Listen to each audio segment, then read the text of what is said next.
আসসালামু আলাইকুম। আমরা আছি হলো ফেনীতে। আর ফেনীর বর্তমান আপডেট হলো ফেনীতে পানি বাড়তেছে।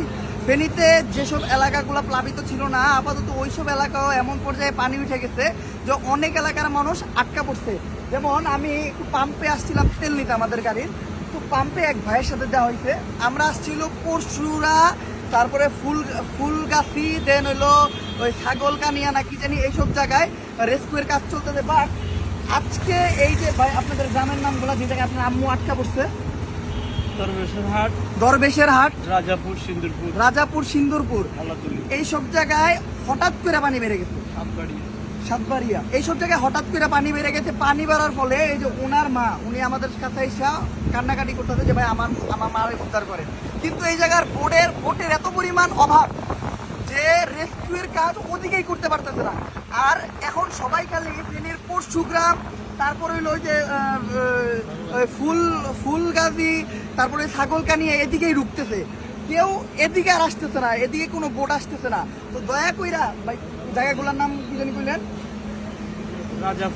রাজাপুর, সিন্দুরপুর, কলাতলি, মুন্সিরহাট, এইসব জায়গায় এখন পর্যন্ত মানুষ আটকে গেছে। হুট করে পানি বাড়াতে মানুষ কোনো দিকে মুভ অন করতে পারতেছে না। তো দয়া কইরা আপনারা যে এদিকে ফেনীতে বর্তমানে রেস্কিউয়ের কাজ করতেছেন বা যারা বর্তমানে ফেনীর দিকে ঢুকতে যাইতেছেন, ফেনীর পরশুগ্রাম এইগুলাতে অনেক মানুষ বোট নিয়ে গেছে। এমনকি সেনাবাহিনীরা, দেন স্বেচ্ছাসেবক, যারা রেস্কিউ টিম, সবাই ওদিকে উদ্ধার কাজে আছে। আজকে মোটামুটি এইসব জায়গায় বোট মানে ওদিকে রেস্কিউ চলতেছে, কিন্তু এইসব দিকে মানুষ ঝুঁকতেছে না। তো দয়া করে আমি রিকোয়েস্ট করতেছি আপনারা এদিকেও একটু ফোকাস দেন। হ্যাঁ, আমাদের যে টিমটা আছে, আমাদের টিমগুলো ওদিকে রেস্কিউ চালাইতেছে, ওরা গতকালকে থেকে ওদিকে রেস্কিউর কাজ করতেছে। বাট এইসব দিকে আমাদেরও নজর দেওয়া হয়নি। তো আমি এই ভাই যদি আমার কাছে আইসা না বলতো তাহলে আমিও বিষয়টা জানতাম না। তো আমার রিকোয়েস্ট, আপনারা যারা এখন আসতেছেন, মানে এখন রওনা দিচ্ছেন যে ওদিকে যাবেন, ওদিকে না দয়া করে আপনারা এদিকে আসেন, এদিকের মানুষদের উদ্ধার করেন। কারণ এদিকে আমি দেখছি মানে বিন্দু পরিমাণ কেউ ঝুঁকতেছে না। হয়তো ভাই কেউ কি এদিকে রেস্কিউ করতেছে? হয়তো আজকে যেহেতু পানি হুট করে বাড়ছে, সেনাবাহিনী টিম, দেন রেস্কিউ টিম আসবে এদিকে। কিন্তু আমি চাই যারা ঢাকার থেকে এখন আসতেছেন বা বাংলাদেশের বিভিন্ন জায়গার থেকে আসতেছেন, দয়া করে আপনারা এখন ওদিকে না যেয়া এদিকে একটু আসেন, চাইলে উপকৃত হয়। মানে মেন কথা হলো তাদেরকে রেস্কিউ করাটা হলো আসল। আর ভাই যারা ওই যে অল্প সংখ্যক ত্রাণ নিয়ে মানে রওনা দিতেছেন, আপনাদের কাছে আমি একটা রিকোয়েস্ট করি, এখনো এই জায়গার ত্রাণের সিচুয়েশন আসে নাই। মানুষের ঘরবন্দি কি, মানে ঘরে 800 মান পানি হইলে বা রান্না বান্না করতে পারে না, এইরকম সিচুয়েশনে আমরা শুকনা খাবার দিই। বাট যেসব মানুষরা আমরা দেখতেই পারতেছি না, তাদের কাছে যাইতেই পারতেছি না, তাদেরকে খাবার কি দিব? তো তাদেরকে আগে উদ্ধার করে আনতে হবে, তারপরে খাবার দেওয়ার ব্যবস্থা।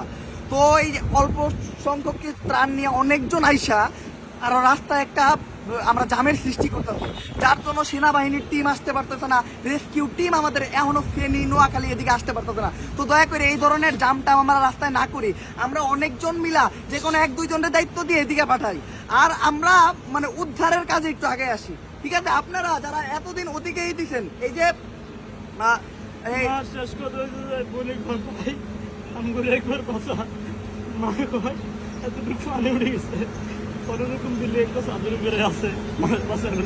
কিন্তু ঢাকা থেকে আসার পথে গাড়িওয়ালারা ভাড়া পায় 1000 টাকা, 800 টাকা। আমার মতো যে গরিব মানুষ আছে তারা মা বাপের কিভাবে বাঁচাবো, তারা কিভাবে আসবো? এখান থেকে একটা সিএনজি নিলে 1500 টাকা, 1000 টাকা, তাহলে তারা কিভাবে মা বাপের বাঁচাবে যাবে? এক্ষেত্রে তো বাস মালিকেরা আমাদেরকে ভাড়া কমে নিলেও পারে, বা ভাড়া না নিলে আজকের দিনে ভাড়া না নিলে হয় না। স্টুডেন্ট গাড়ি 800 টাকা, 900 টাকা, এরা কি ভাড়া কমাই দিলে পারে না? এরা কি ফেরির মানুষ না?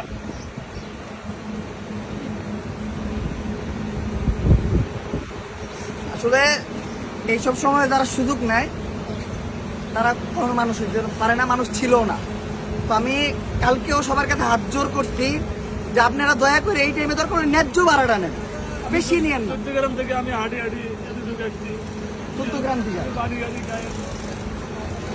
তো আপনারা দেন ভাই, কারোর কাছে কিছু বলার নাই, আপনারা দয়া করে এদিকে একটু ঝুঁক দেন, এদিকে একটু আসেন।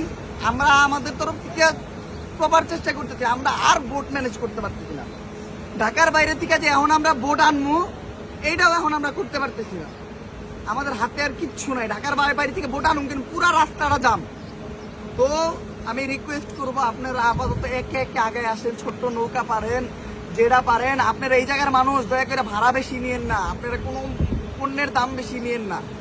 আপনারা দয়া করে আপনারা আগে আসেন। আমরা সেই ঢাকার থেকে আইতে আপনারা ফেনীর মানুষ হয়ে আমাদের পাশে দাঁড়ান। আমি রিকোয়েস্ট করতেছি, আপনার এই ফেনীর মানুষের জন্য আমি ফেনীর মানুষের কাছে রিকোয়েস্ট করতেছি, আপনারা এখন এদিকে আসেন, এইটুকুই।